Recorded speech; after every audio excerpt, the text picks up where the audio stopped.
Hello everyone, welcome back to my channel. তো তোমরা সবাই কেমন আছো? আশা করি ভালো আছো। আজকে হচ্ছে 31 মার্চ, রবিবার। এখন ঘড়িতে বাজে 10:30। এখন থেকে ভিডিওটা শুরু করলাম, তো চলো দেখতে থাকো। আর আজকে সানডে, রান্নাবান্না সব জোগাড় যন্ত্রী হয়ে গেছে, কিন্তু এখনও রান্নাবান্না শুরু হয়নি। তো চলো দেখাই আজকে কি কি রান্না হবে। এই যে চিকেন হবে, চিকেনের আলু কাটা। হ্যাঁ দেখাবো, এই দেখো। হ্যাঁ দেখাবো, আমার পছন্দের লোটে মাছ, চাটনি, পেঁয়াজ। ও এখানে গড়াক, দাঁড়াও দাঁড়াও দাঁড়াও। তো দেখতেই পেলে সমস্ত মশলাপাতি রেডি হয়ে গেছে। আর এই যে কলমির শাক ভাজা হবে। আর এই দেখো ওয়েদার দেখো কেমন, প্রচণ্ড পরিমাণে সেই সময়ে গরম ছিল। আর ভিডিওটা তোমরা দেখেই বুঝতে পারলে যে কত আগের, সেই 31 মার্চের লাস্ট ভিডিও। আর এই যে মেজদা সব সবজিপাতি নিয়ে এসছে। তো দাদারা না সবজি বাজার থেকে যাই আনুক না কেন, সমস্ত কিছু ধুয়ে একটুখানি জল টল ঝরিয়ে মুছে টুছে তারপরেই ফ্রিজে কিন্তু রাখে। সেই করোনার সময় থেকে শুরু হয়েছে, এখন ওদের চলে। তো রান্নার পরে দেখো রান্নার লুকগুলো দেখতে কেমন হয়েছে।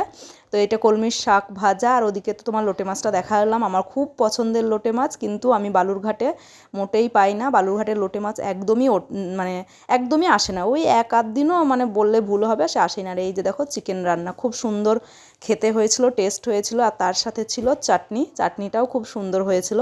তো তারপরে আর তোমাদের সাথে সেরকম ভিডিও করা হয়নি। আর আমি এই দেখো, তারপরে হচ্ছে এইটা মনে হয় 1 তারিখে, হ্যাঁ 1 এপ্রিলের ভিডিও। তো 1 এপ্রিলে আমি আর মাম্মাম গেছিলাম মানে আমার কাকার বাড়ি বেহালা। তো বেহালাতে গেছিলাম, মেজদা ট্রেনে উঠিয়ে দিয়েছিল। তো যেতে যেতেই একটু ভিডিও করলাম। আর আমার মামামের রিপোর্টটা তোমাদের বলেইছি কী হয়েছে। তো ওর হাতটা ফ্র্যাকচার হয়ে গেছে। আর জানো তো, ওই 31 তারিখ নয় 30 তারিখ রাত্রেই ডাক্তার ওর হাতটা প্লাস্টার করে দিয়েছে। দাঁড়াও দেখাবো। এই দেখো আমার মামামের হাতে প্লাস্টার করা, সেই সাথে একটা ব্যাগও দিয়েছে। আর ও হাতটা অসুবিধা হচ্ছিলো খুব যেতে, ওই জন্য ও একবার উঠছিল, একবার আমার কোলে মাথা রাখছিল, এইসবই করছিল। ওই যে দেখো হাতটা।